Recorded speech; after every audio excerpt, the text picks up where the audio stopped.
Hi అండి. అందరికీ నమస్తే. Welcome back to our channel. ఈరోజు నేను సొరకాయ పచ్చడిని టేస్టీగా ఎలా చేయాలో చూపించబోతున్నానండి. అందరికీ తెలిసే ఉంటుంది కానీ ఒక్కసారి ఇలా కూడా ట్రై చేయండి. చాలా టేస్టీగా ఉంటుంది. వేడి వేడి అన్నంలోకి అద్భుతంగా ఉంటుంది. ముందుగానైతే స్టవ్ మీద ప్యాన్ పెట్టుకొని ఆయిల్ వేసుకోవాలి. ఆయిల్లోకి జీలకర్ర కొంచెం వేసుకొని సొరకాయ ముక్కలు ఇలా చిన్నగా కట్ చేసుకొని వేసుకోండి. ఇందులోని సీడ్స్ నేను తీసేసానండి. మీరు సీడ్స్ కావాలనుకుంటే అలానే వేసుకోవచ్చు. ఈ సొరకాయ అనేది కొంచెం సాఫ్ట్ అవ్వాలి.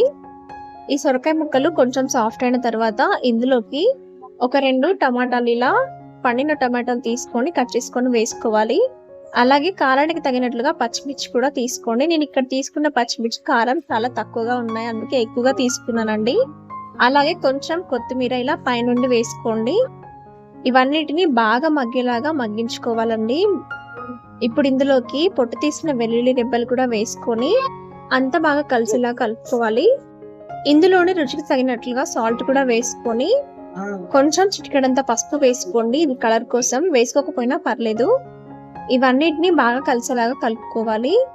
చూడండి, మనకి టొమాటోస్ అలాగే పచ్చిమిర్చి సొరకాయ అనేది చాలా బాగా ఉడికాయండి. ఇలా వేగేంత వరకు వేయించుకుంటే సరిపోతుంది.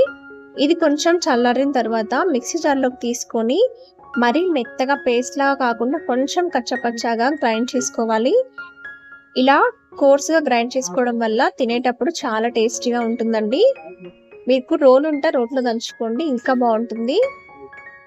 ఇలా రెడీ అయిన పచ్చడిని మనం పోపు వేసుకున్నట్లయితే అన్నంలోకి టేస్టీగా తినేసేయచ్చండి. వేడి వేడి అన్నంలోకి ఈ సొరకాయ పచ్చడితో తిన్నారంటే అద్భుతంగా ఉంటుందండి. టేస్ట్ ప్రతి ముద్ద కమ్మగా తినేయచ్చు.